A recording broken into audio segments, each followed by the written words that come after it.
যারা ঘুরতে ভালোবাসো তারা অবশ্যই এই ভিডিওটা দেখো। সো হ্যালো এভরিওয়ান, আমি জয়শ্রী। তোমরা সবাই কেমন আছো বলো? তো আমার পাশে আমার পিসি ছিল, আর দেখো বোন সবাইকে হাই করছে। বোনের সামনের দাঁতগুলো পড়ে গেছিলো, সেটা নিয়ে আমরা হাসাহাসি করছিলাম। আর দেখো সবাই মিলে বেরিয়ে পড়েছি ঘুরতে যাওয়ার উদ্দেশ্যে। ফাইনালি চলে এসেছি। আর এটা হচ্ছে একটা চিড়িয়াখানা, আর নাম হচ্ছে রসিকবিল। তো কে কে এসেছো এখানে অবশ্যই কমেন্ট বক্সে জানাবে। আর চিড়িয়াখানায় ঢুকতে ঢুকতেই প্রথমে চিতাবাঘকে দেখে নিলাম, বাট এটা কিন্তু অরিজিনাল না, এটা ফেক। আর সেদিন প্রচণ্ড গরম ছিল, আর চিড়িয়াখানাতে ঢুকতে ঢুকতেই দেখলাম যে একটা দোকান রয়েছে। তো সেখানে একটু ঠান্ডা হওয়ার জন্য কিছু দেখছি যে কিছু খাওয়া যায় কি না।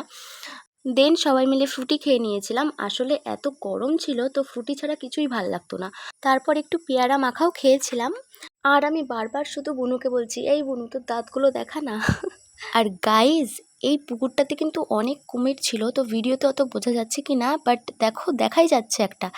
আর এখানে কিন্তু ময়ূরও ছিল, বাট ময়ূর যখন পেখম তোলে তখন কিন্তু দেখতে একটু আলাদাই সুন্দর লাগে, বাট তখন পেখম মেলেনি, জাস্ট এমনিই দাঁড়িয়েছিল। আর চিড়িয়াখানাতে কিন্তু অনেক কিছুই দেখেছি, বাট সব কিছুর ভিডিও করা হয়নি। তো দেখো ওখানে একটা ব্রিজ দেখা যাচ্ছে, আর তারপর আমরা একটু ওই সাইডে যাচ্ছিলাম ব্রিজের দিকটায় একটু ঘুরতে। তো এখানে এসে দেখলাম যে না, এইখানটার একটু ব্যাকগ্রাউন্ডটা বেশ ভালো আছে, তো এখানে একটু ফটো তোলা যাবে। আসলে এত গরম, আর এখানে ছায়া পেয়ে আমরা সবাই একটু বসে গেছি। তো দেখো এখানে রসিকবিল মিনি জু লেখা ছিল। তো এখানে না দু রকম ব্রিজ ছিল। তো বাঁশের ব্রিজটা দিয়েই বাচ্চারা চলে যাচ্ছিল ওই পারে, তো ওদেরকে নিয়ে এসে পরে আমরা এই ব্রিজ দিয়ে গেলাম। আসলে ওদের এত সাহস কি আর বলবো। আর দেখো এই পারে আসতেই দেখলাম কত হরিণ, মানে প্রচুর হরিণ, পুরো মাঠটা ভর্তি হরিণে হরিণ। আর তারপর আমরা একটু ফুচকা খেয়ে নিলাম। তো এই সাইডেই ফুচকা ছিল, ওই সাইডে ছিল না, মানে ব্রিজটার এই সাইডে। ফুচকা খাওয়া কমপ্লিট করেই চলে আসলাম বাঘ দেখতে। আর এসেই দেখি বাঘ মামা ঘুমোচ্ছে, বাট আমাদের চেঁচামেচিতে বেচারি উঠে পড়েছে।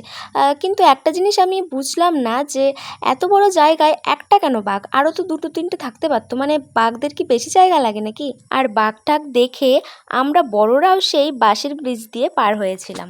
আমরা বাড়ি থেকে বেরিয়েছিলাম সেই সকালবেলা, আর ঘুরে টুরে বাড়ি আসার পথে সবারই খুব খিদে পেয়েছিল, তাই আমরা সবাই মিলে একটা হোটেলে খেতে গিয়েছিলাম। আর খাওয়া দাওয়া শেষ করে সবাই না পান খাচ্ছিল। তো সবার পান খাওয়া দেখে একটু আমারও লোভ লাগছিল। তো সবাই জর্দা পান খেয়েছে, বাট আমি মিষ্টি পানটা খেয়েছি। তো পান টান খেয়ে আমরা সবাই গাড়িতে উঠে পড়েছিলাম বাড়ি যাওয়ার উদ্দেশ্যে। তো বাড়িতে গিয়ে আর ভিডিও করা হয়নি। তো ভিডিওটা এখানে এন্ড করছি। আর ভিডিওটা কেমন লেগেছে অবশ্যই জানিও। তো ভালো লাগলে লাইক কমেন্ট শেয়ার তো অবশ্যই করবে, আর সাথে আমার চ্যানেলটা সাবস্ক্রাইব করে দেবে। আর দেখা হবে নেক্সট কোনো ভিডিওতে। তো ততক্ষণের জন্য ভালো থেকো, লাভ ইউ অল।